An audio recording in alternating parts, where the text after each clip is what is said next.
Hey everybody, this is Jason from Premier Guitar, and I'm here with Sean from Walden Guitars. And normally we'd be in a huge convention center surrounded by thousands and thousands of people, but we're taking kind of a different approach this year considering the times we are in. And today Sean is going to talk to us about the new B1E Baritone guitar that you heard on the intro. So thank you for taking some time to talk to us, Sean, and tell us a little bit about the instrument we're seeing. All right. Well, this is a baritone guitar, so it's got a lower register than a standard six-string, and but it's a little bit higher than bass. It's kind of halfway between the two. And usually, the way I describe it to people who haven't actually heard of a baritone before is that normal guitar is here at the 5th fret. If you put a capo here, there's the E, A, D, G, B, E. You're used to with familiar chord forms like G, C, A minor, D, right? They're up here, but now you got some extra low register space there. So all the shapes are the same from what we're used to as a guitar player. They just have different names now. You know, like this has always been a G chord. It's a D now. This is an A. This is a B. So for me, as a reader of charts, I just have to write in. I use a red pencil and write in transpositions, but you can get used to it pretty quickly and jam along with your friends and find the key and still play the familiar shapes that you're used to.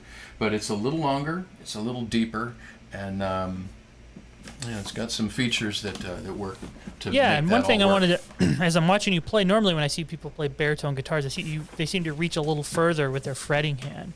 So tell me a little bit about the scale length of this one and what they've kind of done to help with that long reach. I'm glad you noticed that. Well, first of all, this is their standard grand auditorium body, so it's just a normal guitar. It fits the way we're used to it fitting, and the scale length is a little bit longer. Standard scale length is 25.5 inches. Some of the older Gibsons are 24 3/4, but 25.5 is pretty normal. This is 27.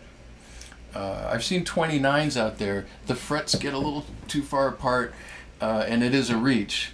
But this at 27 seems to be a sweet spot. And they helped accommodate this slightly longer scale length by moving the bridge down into the lower bow, which also helps get some more low end response. Like it fits in a standard case. Comes in a regular solid hard shell case. And yeah, it's comfortable. Of course, it is a little longer. It's a little wider. The strings are a little bigger, but they're proportionate. So it's designed with the idea of being, I guess the word's transparent. To a regular guitar player will pick this thing up and like, yeah, that's. They don't want it to necessarily feel like an entirely new instrument. They want it to have the comfort of a normal guitar, but just a lower sound.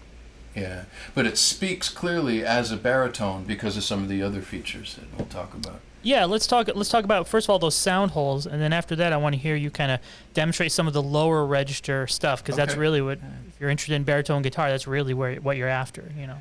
Yeah. Well, you want to be able to play guitar and bass, or at least I do. So you can. You still got that stuff. But you'll.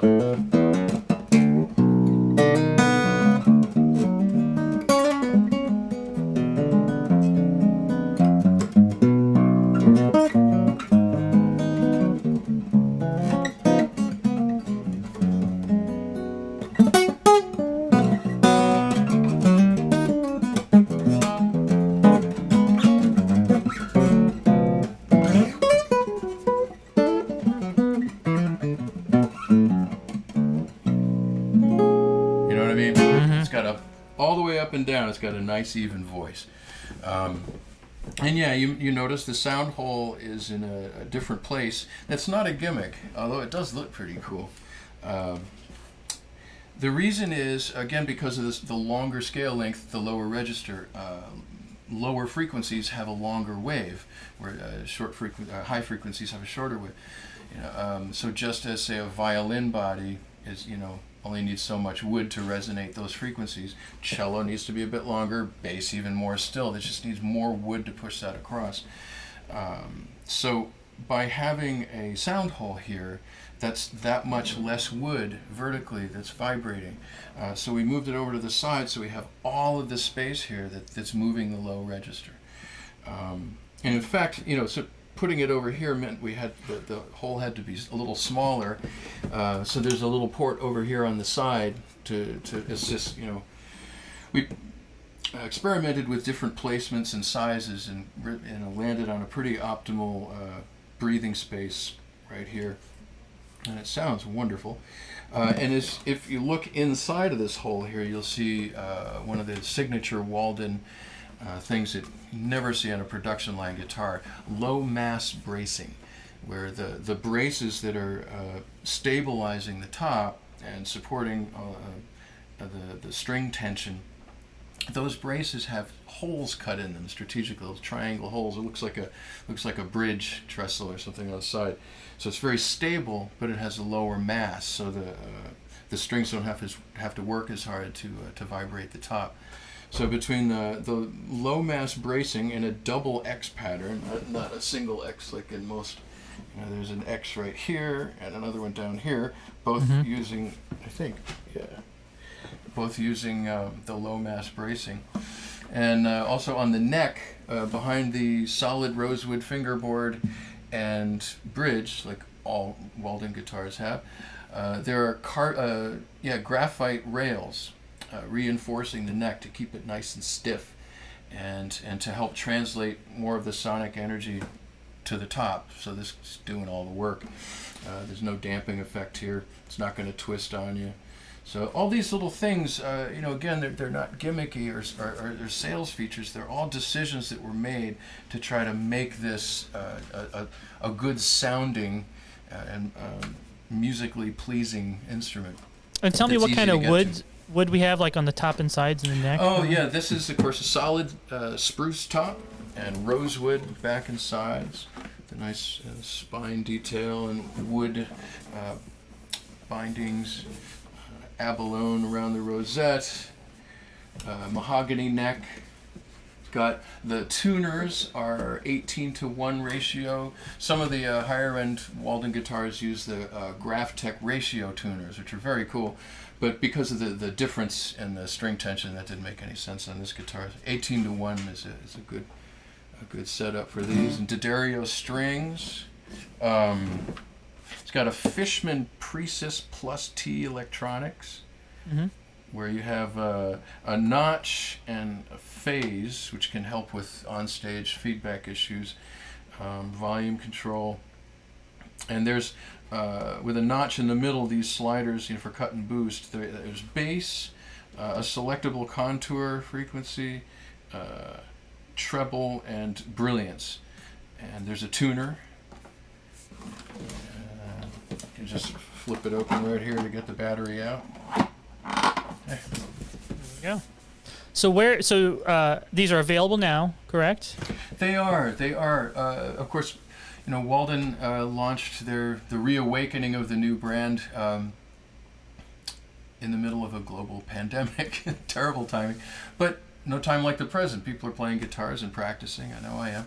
And on the website there is a dealer tab, and that will always be updated as more and more dealers become available in your area. So, oh, you know what? I didn't demonstrate the amplifier.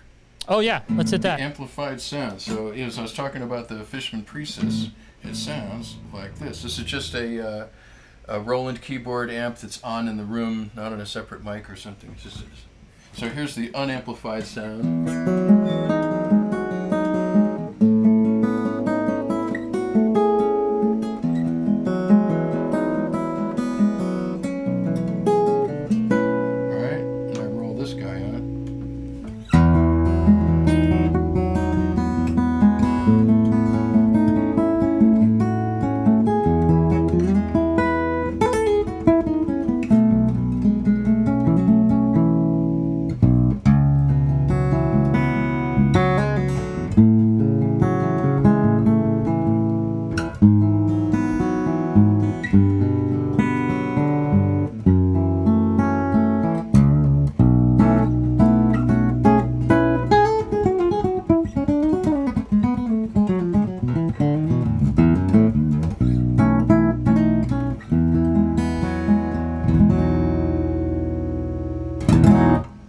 Excellent. And what will be the price on this model? This street's for less than $1,000. And remind people what's the website they can go to check it out? WaldenGuitars.com.